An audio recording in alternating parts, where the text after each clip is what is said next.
بسم اللہ الرحمن الرحیم۔ السلام علیکم ناظرین، جیسا کہ ہم نے پچھلی ویڈیو میں آپ کے سامنے وضو کے صحیح ہونے کی شرطوں کو بیان کیا تھا، جو شرطیں 11 تھیں، جن میں سے ہم 5 کو بیان کر چکے تھے۔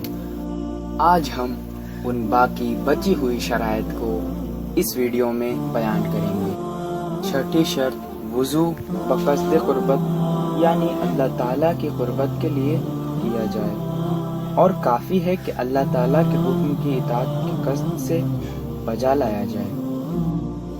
اگر اپنے کو ٹھنڈک پہنچانے یا کسی اور نیت سے کیا جائے تو وضو باطل ہے۔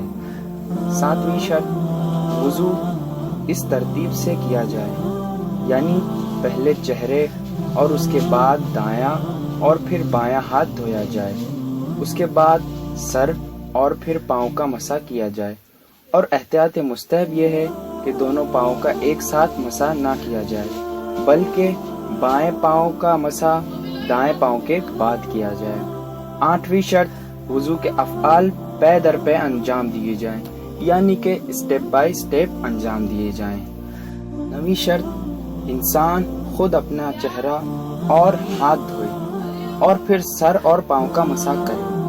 اگر کوئی دوسرا اسے وضو کرائے یا اس کے چہرے یا ہاتھوں پر پانی ڈالے یا سر اور پاؤں کا مسح کرنے میں اس کی مدد کرے تو اس کا وضو باطل ہے۔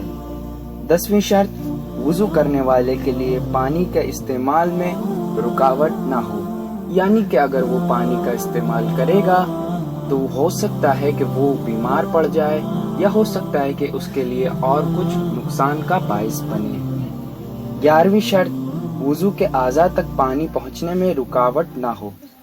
اگر کسی شخص کو معلوم ہو کہ اس کے اعضاء پر کوئی چیز لگی ہوئی ہے، لیکن اس کے بارے میں اسے شک ہو کہ کیا چیز پانی کے ان اعضاء تک پہنچنے میں مانع ہے یا نہیں، تو ضروری ہے کہ یا تو اس چیز کو ہٹا دے یا پانی اس کے لیے نیچے تک پہنچائے۔